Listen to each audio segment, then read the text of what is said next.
el estudio de mecánica de suelo tendría que ser bueno en cuanto a lo que corresponde a su balasto, porque si el balasto no se ha hecho, lastimosamente, el cálculo, por más bonito que esté, de ninguna manera me está llevando a un dato que sea confiable, ¿no? De ninguna manera.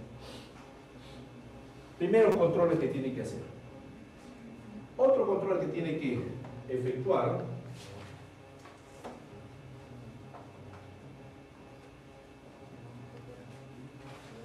díganme que sean break o tribus.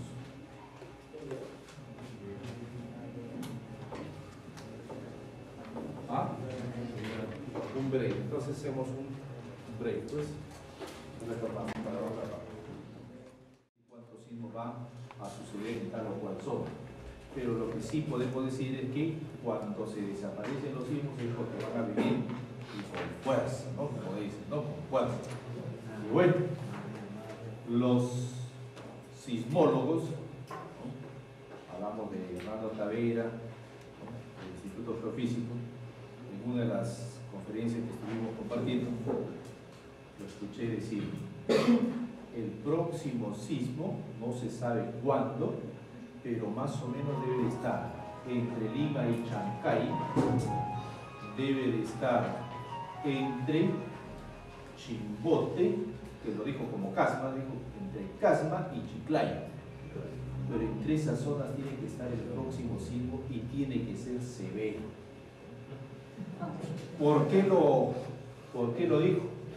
Ellos se han basado en un registro histórico, lo han ido haciendo puntito por puntito, cuándo y dónde se tendría que repetir el próximo punto, porque dice que hay una secuencia más o menos que la naturaleza dice: este punto acá sigue allá, casi como los congresos, van a diferentes ciudades y le toca de nuevo a esta ciudad.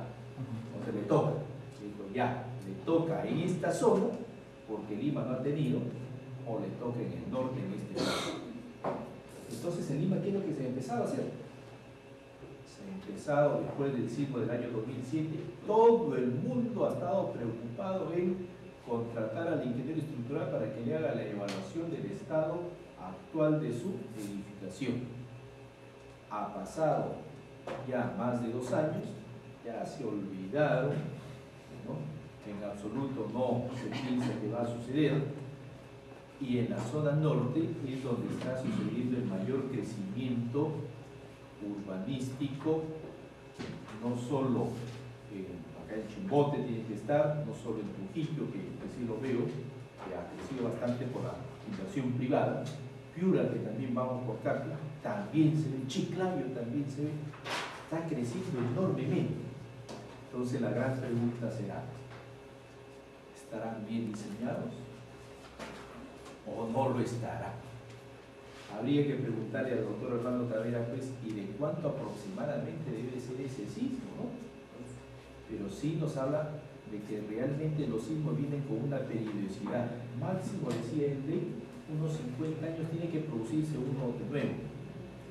Y bueno, por eso es que somos muy católicos en la zona norte, ¿no? Chimbote, Trujillo, desde el año 70 ya pasaron 40 años, estamos por el 41, falta poco tiempo para que ocurra, ¿no? Entonces, hay que prepararse. ¿Qué implica eso? Que los nuevos proyectos van a ser los que van a ser más exigidos que los proyectos antiguos. Porque el proyecto antiguo se puede decir, bueno, falló, sí, pues, pero ya era tiempo también, pues ya estaba ya tantos años estado en pie, ¿no? Ya le hacía falta una fallita para reforzar. Pero un proyecto nuevo no hay en absoluto ninguna excusa, ¿no? Es por eso que las normas también se está pensando en cambiar. La norma peruana de diseño sismo resistente y en general la norma de estructuras, tuvimos un conversatorio el año pasado convocado por la Universidad de Ciencias Aplicadas, en las cuales se habló pues de las normas y cómo podríamos mejorarlas, las normas, ¿no? Y a mí me encargaron pues hacer todas las conclusiones respectivas del evento. Participamos, ¿no? Quedamos en que esa reunión lo realizó la UPC, la siguiente reunión iba a ser en la Católica, en el mes de septiembre-octubre del año pasado. Hasta estos momentos no se ha vuelto a realizar, pero todos estamos preocupados, los geotenistas están preocupados y quieren cambiar la norma también. Justo el día de ayer había un conversatorio en el Colegio de Ingenieros que me habían invitado para participar en uno de los trabajos, un panel que íbamos a discutir todos acerca de lo que iba a ser, estaba el doctor Meneses, que venía de Estados Unidos también, peruano, y otros colegas más. La idea es mejorar las normas. Mejorar las normas. Todos hablan pues del diseño por desempeño, se habla de la interacción sobre estructura, se habla de muchas cosas, pero la norma sigue siendo tan fría como antes. La norma sigue desde el año 2006, la misma hasta la actualidad. Se dice 2011, pero ha sido simplemente reeditada la norma con los mismos contenidos, no ha variado absolutamente nada. La norma sigue siendo la del 2006. Y si hablamos de periodos de cambios de la norma, la anterior fue del año 97. Entonces estaríamos hablando de 9 años, del 2006, todavía falta el 2015 para poder hacer cambios de la norma. Pero en los proyectos no. En los proyectos, en la actualidad, las oficinas de proyectos utilizan lo que es el balastro, lo utilizan en los proyectos para hacer sus diseños y cimentaciones. Su platea de cimentación, balastro se utiliza ahí, obligatorio. Entonces, hay que ir mejorando en cuanto a lo que es las normas, pero no podemos mejorar las normas si tampoco no se implementan los laboratorios, equipamiento.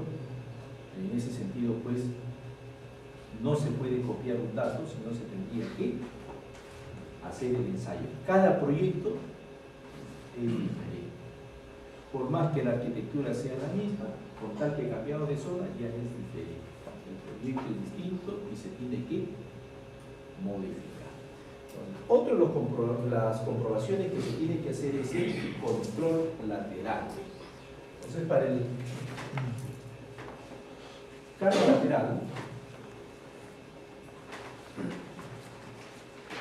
carga lateral, la norma de diseño sismo-resistente, la E030, nos dice: voy a hacer carga lateral.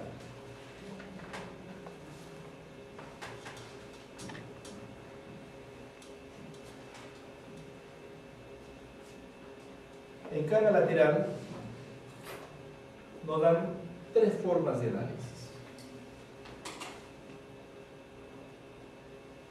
Un estático, un dinámico espectral y un dinámico tiempo histórico. Pero se resume en que va a haber un desplazamiento lateral, que lo podríamos simplificar como una carga en cada uno de los niveles que se van a obtener. Producto de esto, lógicamente que la edificación va a tener que deformarse. Se va a deformar y va a sufrir un desplazamiento lateral. En este desplazamiento lateral nos dice hay que controlarlos. Delta 3, delta 2, delta 1. ¿No? Hay que controlar. Si tenemos como alturas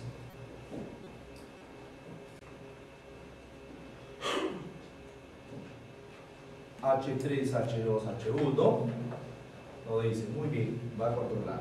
A eso se le conoce como deriva de entrepisos. El control de deriva de entrepisos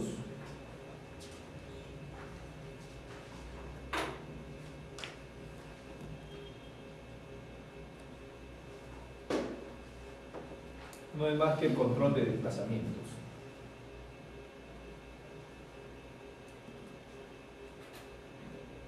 Por eso se dice, yo le impongo una fuerza y se desplaza. Estamos hablando de fuerza de desplazamiento. La norma nos habla, si es una edificación de concreto armado, debe ser menor que este valor. Si es una norma, si es muro de utilidad limitada, tiene que ser menor de 0,05. Si es de albañilería confinada, 0,05. Pero ¿qué significan estos porcentajes o estos valores? Es un número, ¿no? Ese número implica que en este piso 3 tendría que ser el primer control. Delta 3 menos delta 2 sobre la altura 3 menor al valor que me está indicando la norma, por decir 0,07. Si eso me sale ok, continúo. Delta 2 menos delta 1 entre la altura 2 menor de 0,07. Y delta 1, como lo estoy empotrando en la base, sería con la altura 1 menor a 0,07. Pero si yo ya consideré el efecto de balasto, entonces esto también se va a desplazar. Entonces tendría que ver la diferencia de desplazamientos. Pero si todo está ok, implica que mi edificio es sismo resistente, por lo tanto puedo proceder al diseño. Pero si no está ok, si me salió que esto no funciona, uno de esos pisos no funciona, significa que mi edificio es flexible. Es flexible. Si es flexible, tengo que rigidizar la estructura con elementos de corte, ¿no? Tendría que mejorar su estructuración. Lo mejoro la estructuración y hasta qué valores yo podría hacer. Por decir, me salió ok, pero los resultados que me han salido han sido de 0,002. De 0,02 hasta 0,07 hay mucha diferencia. Como hay mucha diferencia, este edificio es muy rígido, muy rígido. No me conviene también que sea demasiado rígido. Tendría que ver el punto de quiebre. Entonces, siempre se habla que en un edificio muy rígido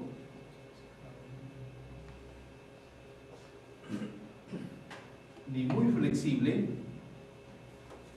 no deben de ser adecuados. El flexible porque va a perder la estabilidad, ¿no?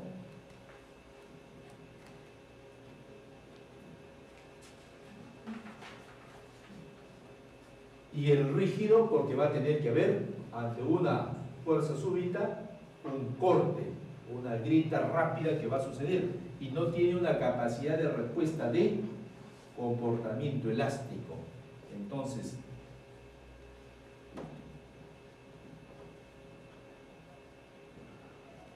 es mínimo su comportamiento elástico. Trata de no moverse, pero si se mueve, para retornar empiezan los graves problemas. Entonces tendría que ver, si es muy rígido me pasó eso, pero también el otro control ya sé que es por asentamiento. Entonces si yo controlo las dos cosas, que no sea ni lo uno ni lo otro, sea un término medio, estaríamos muy bien. Pero si yo voy también por un término, supongamos, de 0,0069, sí es menor de 0,07, pero no estoy dando ninguna capacidad adicional de reserva de la estructura. Como no le estoy dando ninguna capacidad de reserva, lastimosamente, ante un caso de un sismo un poco más intenso, debe de fallar y el costo de reparación en estos probablemente me va a llegar más del 50% de lo que va a ser el costo inicial del proyecto. Entonces, ¿me salió conveniente realizar un proyecto de esta manera? No. Lo otro, tampoco. Entonces, lo que tiene que llegar como proyecto final a la optimización. No tiene otra alternativa. Usted tiene que optimizar. Optimizar significa que cumpla con desplazamiento lateral, cumpla con asentamiento, capacidad portante, cumpla con todo, pero que esté dentro de un margen de un comportamiento adecuado. Pues bien, en cuanto a los desplazamientos, respecto a los desplazamientos,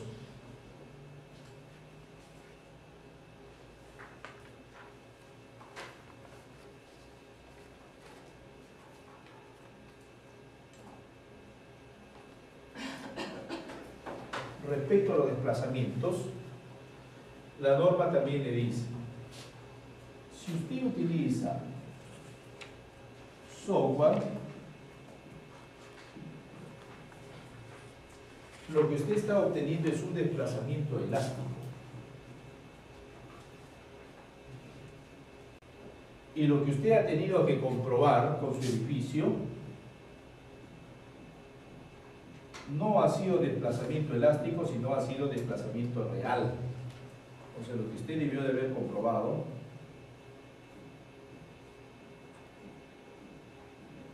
real del piso 3 tuvo que haber sido real. Entonces, para que convierta el elástico en un real, ¿no?, desplazamiento real, le dicen, por favor amplifíquelo, 0,75 R por el desplazamiento elástico.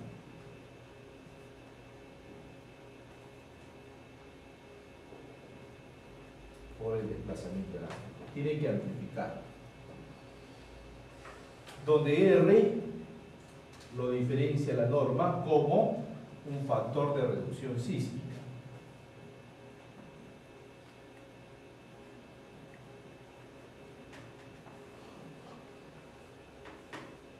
Que va a depender del sistema estructural.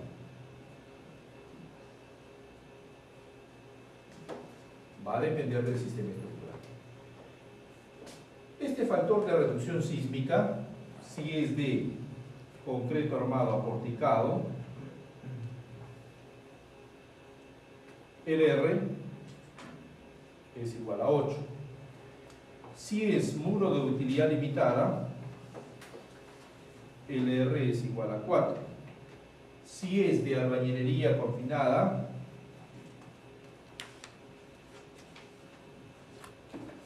el R es igual a 6 si trabaja con esfuerzo admisible.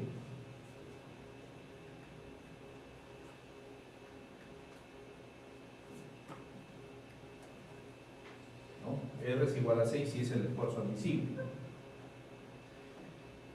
Si usted tiene cualquier tipo de sistema estructural, todo este R lo va a encontrar en la E030. Pero también la norma le dice, estos valores que le estoy dando son para sistemas regulares.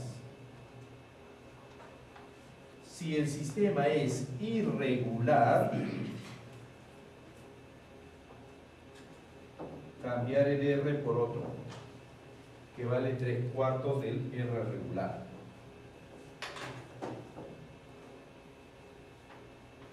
Para la irregularidad, también le dice, por favor, revise dos cosas. Una cosa es la irregularidad en planta y otra cosa es la irregularidad en elevación. Usted me verifique los dos aspectos y si llega a ser irregular en planta o irregular en elevación, pues cambie. Pero si es regular 100%, utilice este valor. Este valor. Sí, ya tenemos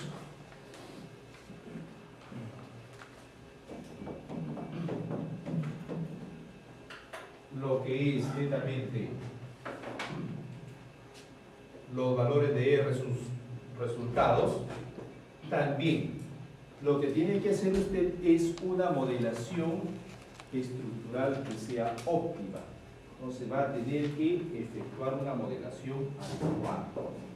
Todo se inicia con una modelación estructural.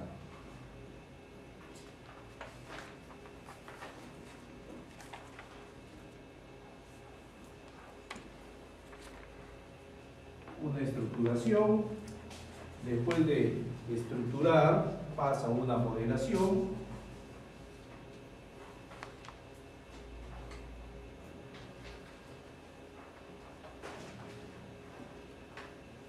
la estructuración significa pues su predimensionamiento, su metrado de cada uno de sus elementos. Luego va a modelar. La modelación implica que usted se tiene que acercar al comportamiento real. Entonces, en una modelación tengo que acercarme al comportamiento real. No puedo modelar sin que se acerque al comportamiento real. Tengo que modelar para que se acerque al comportamiento real. Esta es la parte más crítica de todo proyecto estructural, la modelación. Porque usted modela mal, resultado le sale mal, diseño le sale mal y todo le sale mal. La primera parte de la estructuración lo hace, pero si en esto se equivocó, ya no. Acá le va a salir un análisis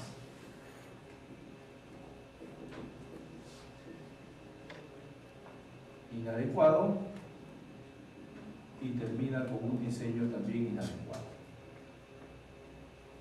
O le salió un análisis óptimo y termina con un diseño óptimo. ¿Qué es lo que tiene que hacer? ¿Qué es lo que tiene que hacer?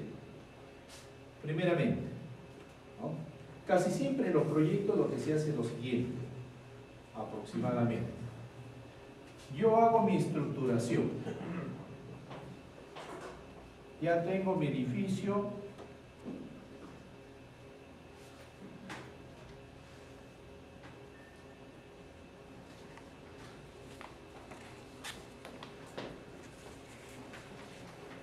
Ahí está mi edificio.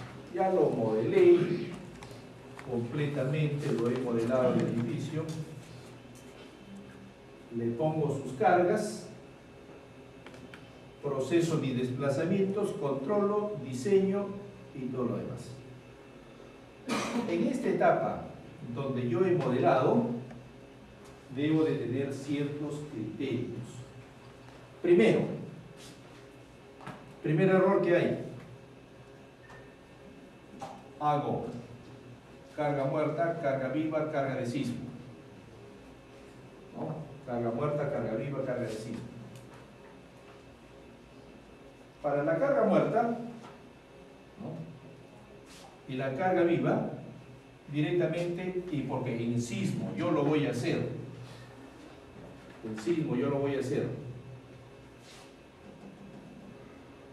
como diafragma rígido, entiendo que todas estas losas van a ser infinitamente rígidas, ¿no? Lo he colocado como infinitamente rígida porque así ha sido pues mi análisis. Hice mi análisis infinitamente rígido. ¿Cómo es que yo puedo controlar deflexiones que van a existir en las losas? No tengo forma, ¿cómo lo voy a controlar? Luces que se tienen en los ambientes, y ahí voy a controlar deflexiones en las viguetas. ¿Cómo que van a estar? Por encima, no lo están, ¿cómo están? Si yo modelo como un diafragma rígido, todo esto como diafragma rígido, primero, no puedo ver deflexiones en viguetas. No puedo controlar deflexiones, no puedo controlar definitivamente. Puedo hacerlos en vigas, sí, pero en viguetas no lo puedo hacer. Entonces, desde ahí ya estoy partiendo y no estoy haciendo. Lo puedo hacer para la combinación, sí, no le digo que no, para la combinación lo pueden hacer, pero adicional a eso, esto hace su primer análisis, está ok. Pero segundo, adicional a eso, no se olvide controlar estas deflexiones. Para eso tendrá que hacer la modelación de las losas como material correspondiente de acuerdo a lo que se tiene. Losa aligerada no es rígida. Losa aligerada es un elemento flexible que se va a deformar. Consecuentemente, acá el segundo análisis como comprobación tendría que ser losa, por decir, con sus elementos shell. Ya lo estoy modelando, estoy controlando mis deflexiones. Primero lo que tengo que ver son deflexiones. Y tengo que ver cómo es que va a trabajar cada elemento estructural. No es lo mismo el trabajo de una viga que el trabajo de una columna. El trabajo de una viga va a ser por cargas verticales en las deflexiones. Entonces, en las deflexiones, si yo todos estos, cuando yo voy a hacer este tipo de estructuración, ¿no?, como diafragma rígido, ¿qué hacemos en la modelación? Los cargamos los elementos, las cargas directamente distribuidas en las vigas, ¿no?, en todas ellas. Distribuimos todos los pesos que se tienen y ya están distribuyéndose para un análisis estático. Distribuye todo ello. El control de flexión lo está sobreforzando, lógicamente. Está sobreforzando.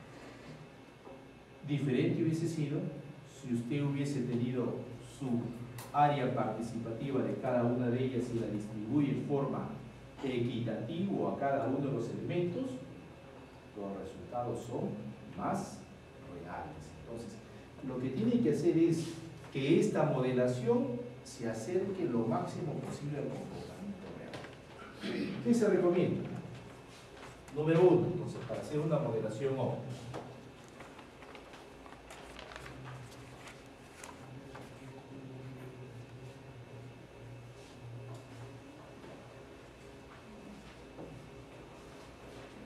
Número 1. Entonces, una modelación óptima.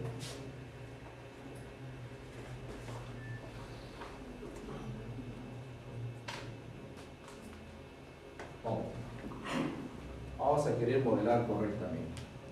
Primero, uniones de elementos.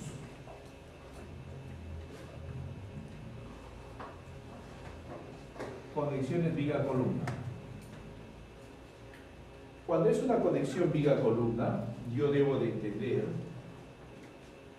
si yo tengo un elemento tipo pórtico, sencillo nada más, me dicen, le aplica una carga P, y este pórtico se va a deformar de esta forma. Y siempre pues se dice, este ángulo que va a formar, por ser unión rígida, será siempre de 90 grados. Será siempre de 90 grados. Este concepto de deformación lo tenemos en todos los libros de análisis estructural. Y siempre nos han enseñado que la deformación tiene que los 90 grados permanecerá durante todo el tiempo y seguirá siendo 90 grados por deformación. Si yo hago estos 90 grados y yo voy a utilizar un salto pin, significa que yo tengo que entender que eso se comporta como un nudo rígido.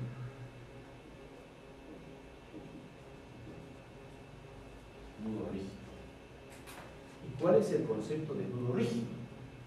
¿No? El SAT lo entiende de la siguiente forma, dice, nudo rígido es la unión de dos elementos.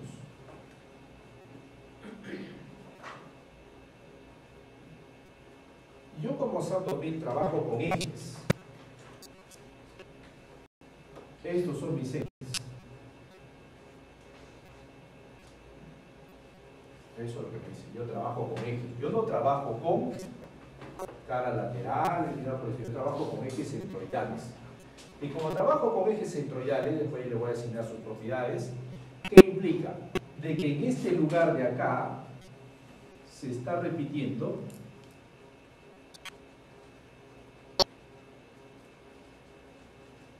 dos elementos, viga y columna en esos ejes centroidales. Eso implica que en su modelación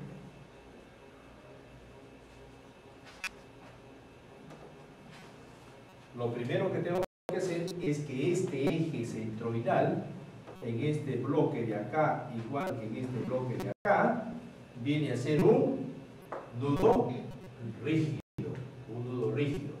Si es un nudo rígido, ese valor es exactamente a la mitad de la columna. Y supongamos que en este lado hubiese sido de medios. Es la mitad de la columna, del espesor de la columna.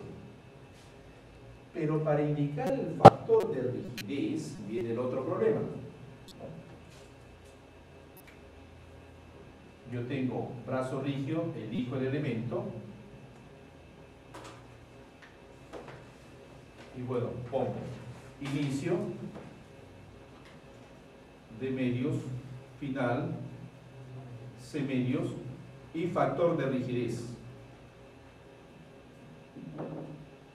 ¿qué factor le voy a colocar? Si yo quiero hacer una optimización que sea de 90 grados, que es conexión rígida, el factor es 1 y nada más que 1 y no otro valor de 0,5, 0,75, no. Es 1 el factor de rigidez si yo quiero conservar esa deformación de 90 grados. Si yo coloco otro valor, deja de ser rígido, se convierte en semirrígido, etcétera, etcétera, ¿no? Ese valor de 1 implica la rigidez perfecta que se va a producir en ese nudo. Siguiente. Conexión columna-zapata. Ingeniero, disculpe, antes de una consulta. En caso de ese factor rígido, bueno, colocamos en teoría que es 1, ¿verdad? Pero en el caso del proceso constructivo, por ejemplo, cuando se encofran y se vacían las columnas, ya ha quedado ya una punta fría, ¿no? Una punta de construcción, y ahí es donde se va a apoyar las columnas, las vigas, perdón. Entonces, me imagino que debido a ese factor, debido a ese inconveniente, es que el factor no va a cambiar, ¿no? El factor, vuelvo a repetir, una cosa es el proceso del análisis, otra cosa es el proceso constructivo. Yo tengo que hacerlo trabajar que tenga un comportamiento más o menos parecido a lo que va a ser la realidad. De que sea exacto es imposible. Para lo que va a ser el comportamiento exacto, problemas de configuración, problemas de estructuración, sobrecargas y todo lo demás, están los factores de seguridad. Los factores de seguridad. No está acá el que yo voy a poner para lo que es netamente proceso constructivo. No. El factor de seguridad se va a encargar ya de darle un mayor margen, mayor margen en cuanto a lo que va a ser su comportamiento, no su modelación, sino su respuesta que va a tener tu edificio. ¿Ya? Pero no colocar acá factor de rigidez 0,75, ¿por qué? Yo estoy haciendo una consideración de un proceso constructivo malo, que no se va a poner a 90 grados, etcétera, etcétera. Ya, correcto. Le pongo un factor de seguridad, entonces yo ya no estoy trabajando pues con los factores adecuados, sino estoy trabajando con factores reducidos, factores que van a incidir de formaciones diferentes, ¿no? Entonces usted modela de acuerdo a lo que debe de ser su comportamiento, y el factor de seguridad viene a ser la corrección de todo, ¿no? Mala estructuración, mala construcción, etcétera, etcétera, ¿no? Los factores van a corregir eso. No guiarse desde un inicio que yo voy a corregir y voy a no, los factores ya están trabajando distintos. Sí, pero sino que uno tiene la concepción de la modelación estructural que se asemeja a la realidad, ¿no? Claro. Por eso ese factor rígido de repente se pensaba que podría variar, pero se recomienda que tiene que ser uno, no debe de ser otro valor. Recomendación 1. Mira, una pregunta. Dígame, usted está hablando ahí de nudo rígido, por lo general en elementos de concreto armados y cerámicos, en elementos de conexiones en acero, hay conexiones rígidas, semi-rígidas. Condiciones de acero distintas. Estamos hablando de lo que es netamente concreto. ¿No? Columnas zapatas, también lo mismo, ¿no? Conexiones van a existir. Si yo voy a modelar con ejes centroidales, también tengo que modelar la zapata, porque si yo voy a querer hacer pues efectos de balasto y todo lo demás, no puedo dejar y empotrado ahí en la base y nada más, ¿no? Entonces tendría que modelar el eje centroidal de la zapata. En este eje centroidal de la zapata, exactamente el mismo proceso, ¿no? Se tenía esto como elemento, estoy cogiendo ejes centroidales, eso implica que en mi estructuración acá tengo un elemento de conexión rígida,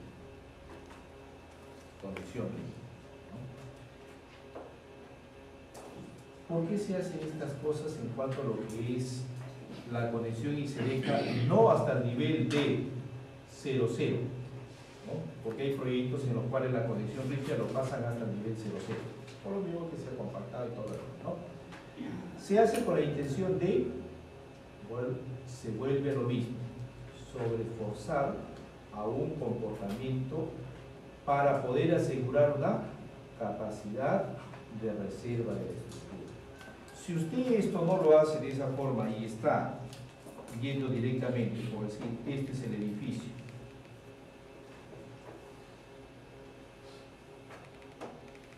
este es el nivel 00,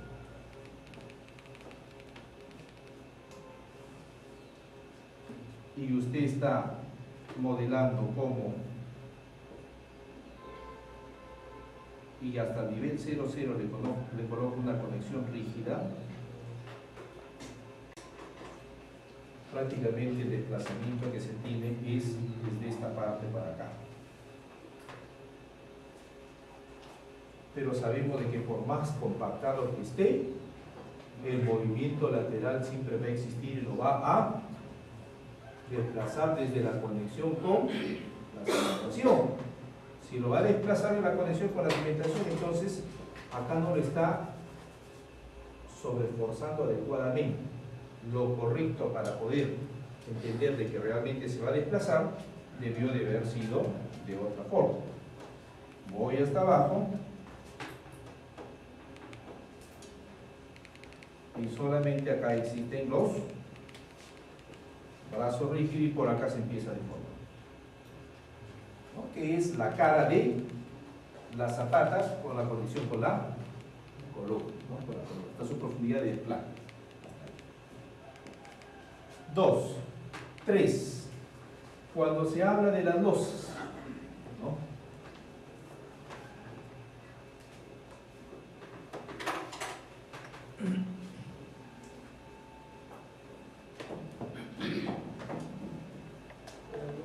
Si hablamos de losas,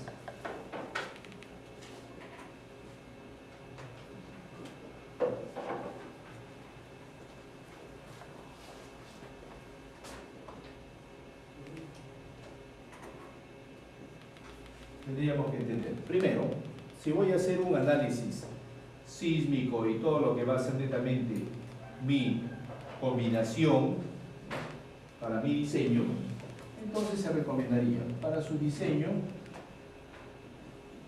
su combinación, efectuar su modelación de losa como si fuese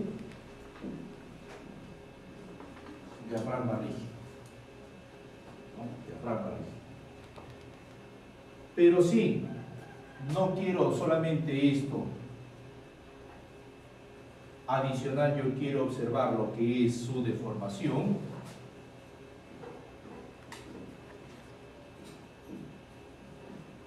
ahí sí, ya hice mi diseño y todo lo demás, por acá está, ok. Para la deformación tendría que modelar a la losa distinta ante sus caras, una modelación independiente. Lo que es el diafragma rígido,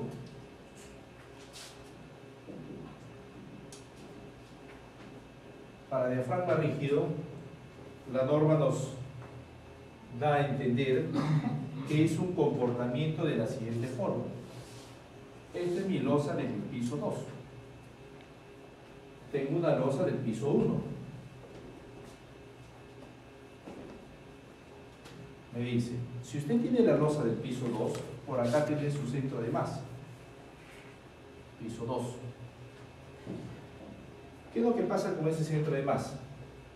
Puntos 2, 1, 2, 2, 2, 3, 2, 4. Este centro de masa va a generar un movimiento a cada uno de los nudos.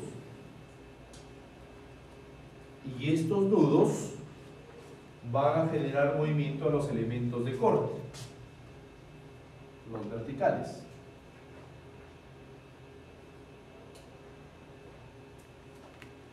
Ahí están los elementos de corte. Estos una vez más vuelven a repetirse con otro movimiento en su centro de masa y viceversa.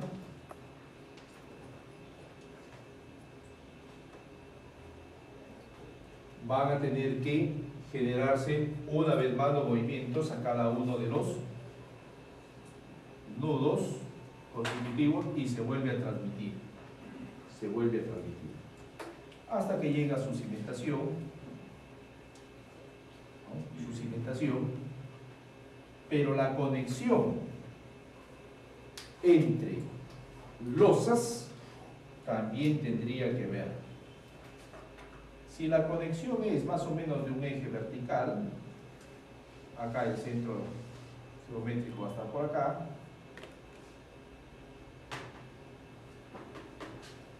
es mejor que los centros de masa estén en una línea vertical, la línea vertical. Cuando los centros de masa no coinciden por problemas de una mala estructuración, por decir, tengo acá mi centro de masa del piso 2, centro de masa del piso 1 y por acá tengo mi centroide de la cimentación. ¿Qué movimiento me está generando a través? Porque los centroides van a ser los que van a transmitir. Son movimientos distintos.